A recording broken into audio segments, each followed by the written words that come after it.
Welcome back, guys, to our WWE 2K15 Audio Universe Mode series, episode 11, and we're finally here. Our very first pay-per-view, Extreme Rules.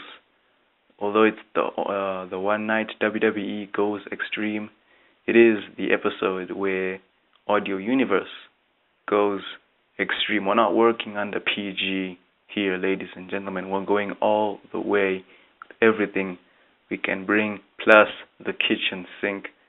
So this is Extreme Rules.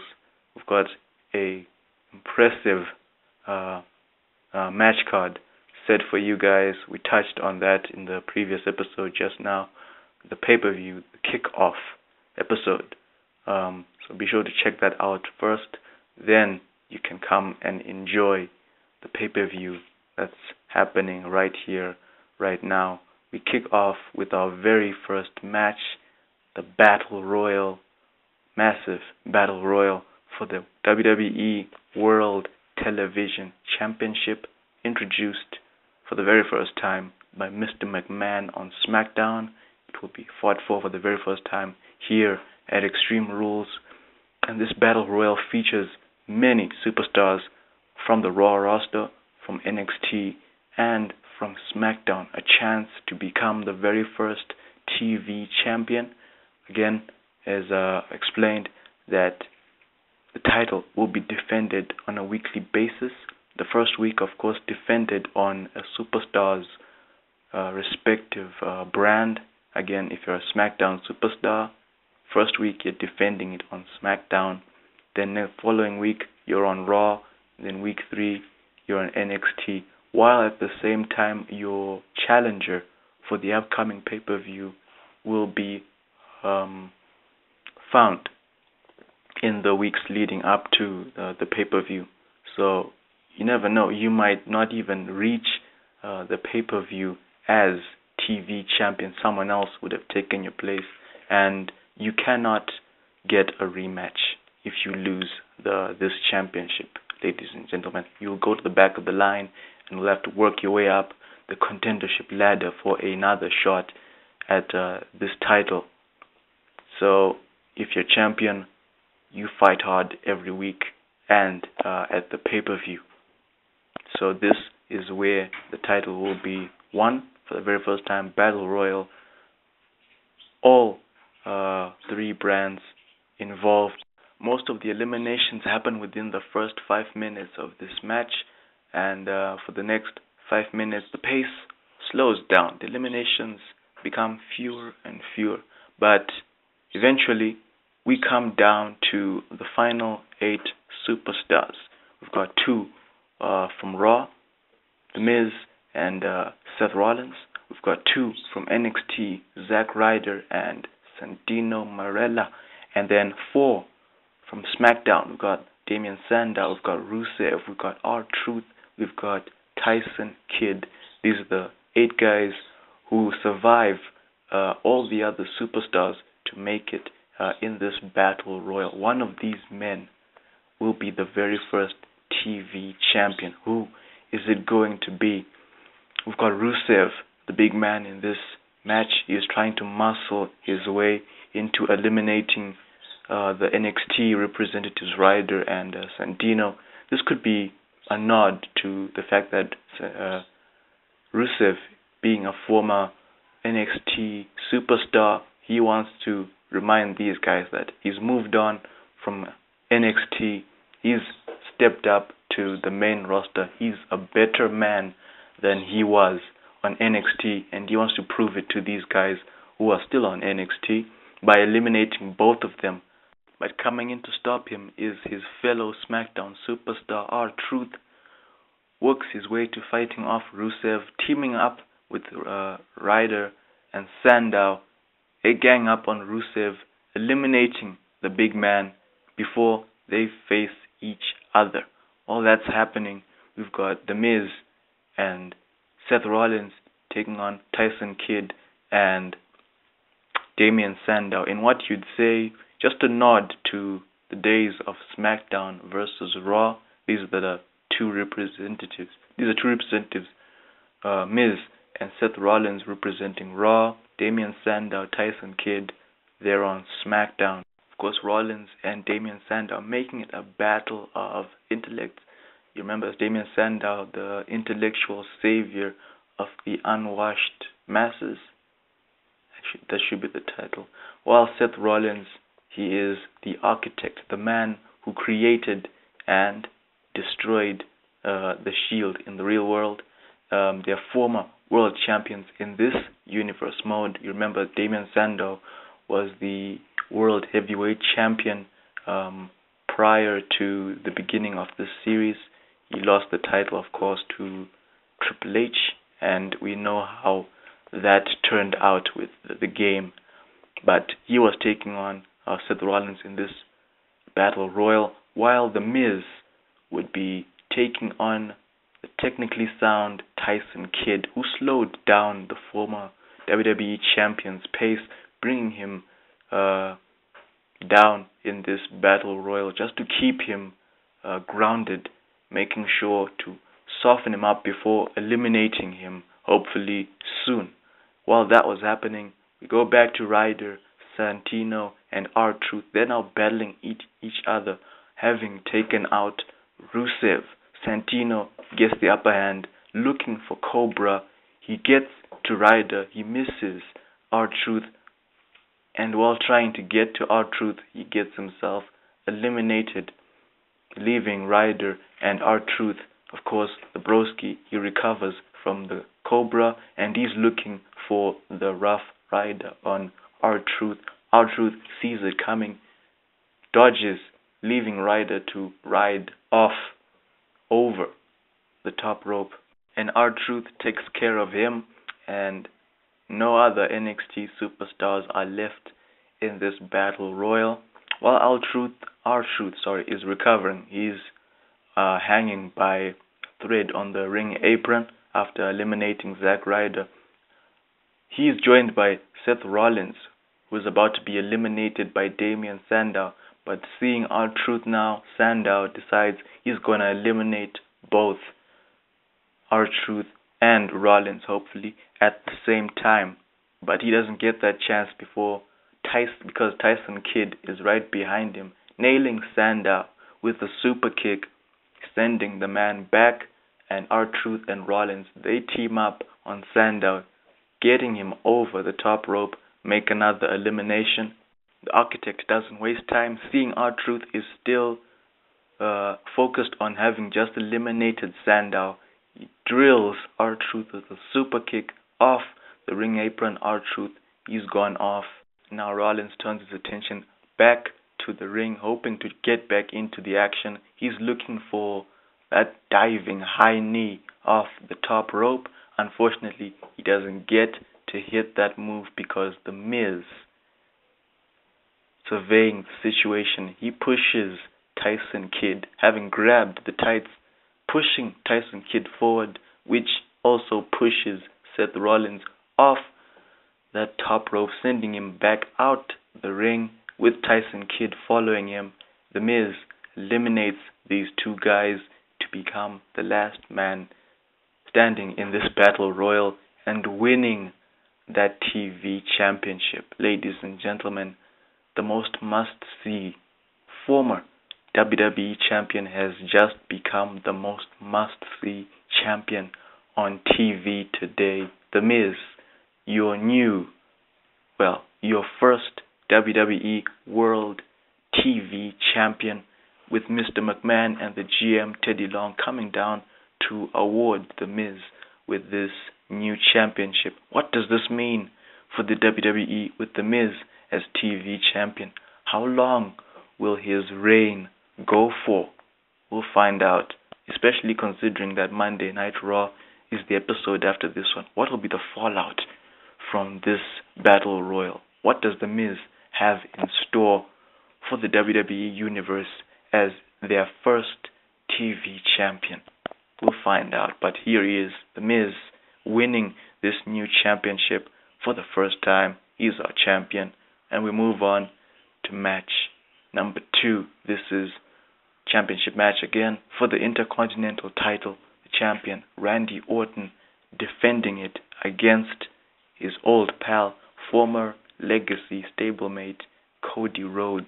Cody Rhodes becoming number one contender, having survived a six-man contract ladder match which happened on Raw, despite the fact that Christian was the man who was seen as he almost became the number one contender. If it wasn't for for DX coming in to interfere in the match, Orton personally taking care of Christian when he was halfway up that ladder, bringing Captain Charisma down with the RKO, getting him out of the running for that contract. Cody Rhodes took care of Orton and then would seize the opportunity, getting that contract, signing it, and becoming number one contender.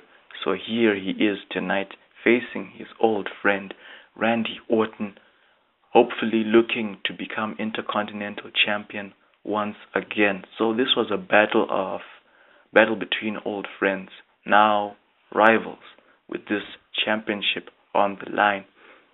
And you'd have expected Orton still wanting to keep Cody Rhodes in his shadow, but Rhodes, he is here to prove that he is no longer in Orton's shadow. Both of them have gone their separate ways to build upon their careers since they were part of Legacy with Ted DiBiase Jr. Orton went on to become a world champion. Of course, Cody Rhodes going on to become Intercontinental Champion, to become Tag Team Champion, but he's back again with Orton, this time fighting for the Intercontinental Championship. So he is here to prove to Randy Orton he's no longer under Orton's shadow. He's become his own superstar. He's paved the path. He's ready to step up and become a future world champion like Randy Orton. But his road to becoming world champion starts right here by knocking off Orton as Intercontinental Champion and winning that title. And this took the champion out of his comfort zone because he was pretty confident that he can knock off Cody Rhodes in record time, in a short time. It wouldn't take him a long time, but now he realizes that Cody is a different man from who he was back in the Legacy days. He's a different man. He's giving him a challenge, a fight. And this leads to Orton having to take Cody Rhodes seriously in this match, and you have a back and forth, evenly matched fight. This leads to, of course, Cody Rhodes getting the upper hand on the champion, looking for the crossroads. He's worked up the champion, he's weakened him, he's looking to close the match. This is the last stretch. He's looking for crossroads. Orton reverses, he's looking for RKO. Cody Rhodes pushes him forward, giving them some distance.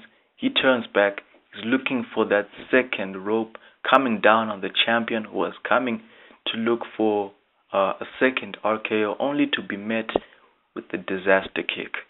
Cody Rhodes bringing the champion down. He's got him where he wants him. He could go for the cover right here, right now. But he's not looking for the cover. No, he's looking at the crowd. The crowd are on their feet. They are behind him. They are on his side now. He's ready. He's not looking for the pin. No, instead, he's up and he's backing into a corner. Ladies and gentlemen, Cody Rhodes, he's backing into a corner. He's looking for something else. He's not looking for a pin. He's looking to punt Randy Orton, give him a taste of his own medicine. And the crowd couldn't be more happier. They are behind Cody Rhodes, chanting, yes. Other people are chanting, punt. They're behind Cody Rhodes. He could hit this move until he's brought back to reality when Goldust comes running down the ramp, trying to stop his brother from doing the unthinkable. And you have Cody Rhodes. He snaps out of what looked like a trance because of his brother bringing him back to reality, to remind him not to turn into another Orton. He doesn't have to stoop to Orton's level to prove a point. Cody Rhodes, he snaps out of it. He's brought back, glad to see, surprised, but at the same time glad to see his brother coming down to shake him out of his trance. Only he turns back, met by the champion who has taken the time to recover and catch his former stablemate with that RKO. But he's not done. Bringing Cody down, now it's his turn to back into that corner looking for the punt amid a chorus of boos and no's from the crowd. And Goldust, he's up on the ring apron warning Orton not to do it. He doesn't want his brother to be taken out of the equation. Orton, of course, he bites, takes the bait from Goldust. He goes up to the former Intercontinental Champion, starting an argument with him, almost turning into a fist fight. The ref is there to keep Goldust from laying a hand on Orton, lest he costs his brother Cody Rhodes the championship. Speaking of Rhodes, he is recovering while his brother is distracting the champion. Cody Rhodes is up on his feet, is coming in. Orton out of the way, Goldust out of the way. Rhodes reaches that second rope looking for disaster kick number 2, but Orton, he's been waiting for him, catches Rhodes with a second RKO from that disaster kick. And he doesn't waste any time rolling up Rhodes with the tights. Ref doesn't see it, goes for the cover, the 1, 2, 3. Orton retains his Intercontinental Championship. You'd expect the man to start celebrating because he's just retained the championship, but no. Orton is not in a celebratory. He's not ready to celebrate just yet. He pushes the ref aside, backs into the corner, looking for the punt again. But this time, Goldust ain't having none of that. He gets into the ring, but he's bitten the bait that Orton has laid in front of him. Orton catches Goldust with an RKO from nowhere, and to put an exclamation point there, he backs into that corner, coming out of it full force with the punt on Goldust, ladies and gentlemen. And he turns back. He's not done. He's looking for another punt, this time aimed for Cody Rhodes, who's starting to stir now, trying to recover. But by this time, the ref, he gets to Orton. He's called back up, and they force the champion away from the ring as medical personnel come in to aid Goldust and Cody Rhodes. The damage has been done. Orton has proved his point. He's made his mark, retaining the Intercontinental Championship. But of course, at what cost? The Rhodes brothers left in the ring. Goldust punted by the champion. What does this mean for Cody Rhodes? What does this mean for Randy Orton? This is certainly not the end between them, ladies and gentlemen. Orton, still your Intercontinental Champion. And we move on to match number 3. This is the final in the WWE Women's Tag Team Tournament. This is where it comes down. The titles at ringside for everyone to see, with, of course, General Manager Theodore Long. He's there.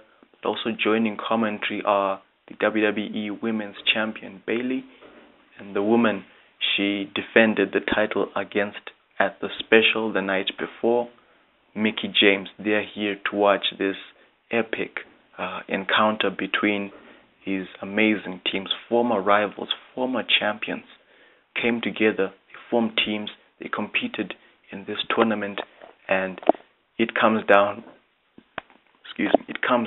to this: Sasha Banks and Charlotte taking on the Hall of Famers Lita and Trish Stratus in this tournament final. Titles on the line. Who will emerge on top and lead a tag team revolution within the women's division? Now, as you'd expect for such an epic moment, you've got the crowd chanting, "This is awesome," and indeed it is awesome. You've got these two great tag teams in the ring together against each other with the titles on the line. You've got Mickey James on commentary. She's proud of the ladies in the ring. She's proud of Bayley as well, believing that these three ladies, Bayley, Sasha Banks, and Charlotte, they are the top ladies in the women's division. They are the present and they are the future, paving the path for the next team and the next women's champion. But at the same time, she feels that these divas, women of the ring of today, they still need guidance from legends such as her, legends such as Lita and Trish Stratus, and she believes that if they come out on top in this match, they can be a driving force for the women's division. They can be the reason why these ladies of today will step up and want to become tag team champions even more. So Mickey James, she's just revealed that she's got support for both teams, but she feels that Lita and Trish Stratus being the tag team champions would set a benchmark for the next Divas team. And of course, she was unable to defeat Bayley for the title at the NXT special the night before, but it was a great match. Bayley gave it her all, giving Mickey James all the more reason to be invested in Bayley and in the singles side of the women's division.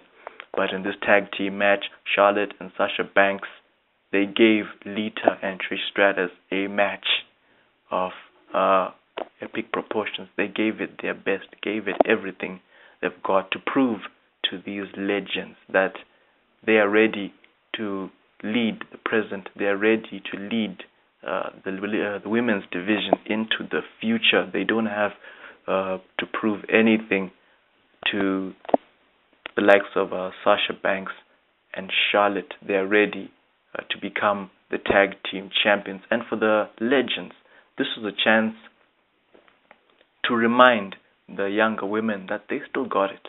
They still have a lot to teach them. They still have a lot to teach the women's division as a whole, that despite they were rivals at some point fighting for the women's title, but they came together, they worked out their differences to become a force to be reckoned with. Together they are an unstoppable force, and despite that, Charlotte and Sasha Banks, they were just like Lita and Trish Stratus, former rivals, fighting for the titles, coming together to form a team, becoming an unstoppable force as well. So you have these two teams colliding in this match, each of them having something to prove to the other.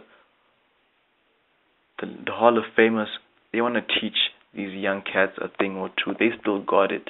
And the new divas, they have something to prove to the Hall of Famers that they are ready to take the step forward, not just for themselves, but for the diva, the women's division.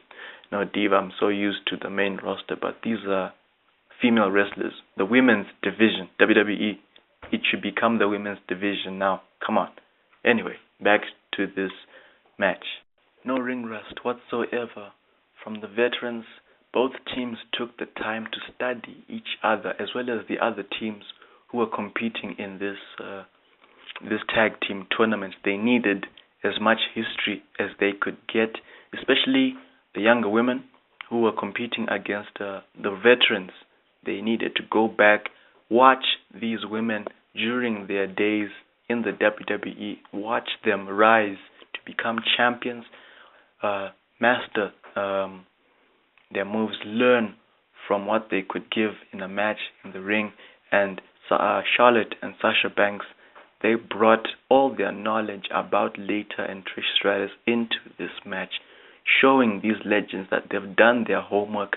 They can bring as much as they can get, giving the legends a chance to go all out against these ladies, evenly matched, fight everything on even ground. Both teams bringing their A games, everything They've got the women's champion Bailey also adding her comments about this match um, on commentary, believing that as much as the veterans, Lita and Trish Stratus, they may have a lot to teach the ladies of today, but they should also give ladies such as her, Sasha, Charlotte, a chance to show them how much they can bring to the women's division today, how much they have learned from these veterans over the years, ladies whom they look up to for guidance and inspiration. They have a lot to show them, and in this match, she believes that Charlotte and Sasha Banks can finally step forward from out of the shadow of these legendary female wrestlers, step out and step forward. The final stretch of this epic match comes. Both teams are spent. They've given each other everything. The legends simply cannot put away these younger women. Of course, Charlotte and Sasha Banks tried everything. They've even tried using their opponent's moves against them. It will not work. These ladies will not be pinned. Reaches a point where Sasha Banks in the ring with Trish Stratus counters Stratosphere, looking for the bank statement right in the middle of the ring. Stratus is spent far from the middle rope, but that doesn't stop her from trying to reach them, crawling towards them. Lita, of course, being impatient, wanting to come into the ring to interfere, stopping Sasha Banks, but Charlotte right on her tail, bringing Lita down with the spear before applying the figure eight submission move, while Sasha Banks has the bank statement locked in on Trish Stratus, struggling to get to that middle rope, crawling, trying to get to it, but before she could even reach it, she's exhausted, she's had enough, she cannot hold on, tapping out to the bank statement, ladies and gentlemen, as Lita also, despite not being legal with Charlotte, tapping out to the figure eight, and there you have it, Charlotte, Sasha Banks defeating these Hall of Famers to become the WWE Women's Tag Team Champions.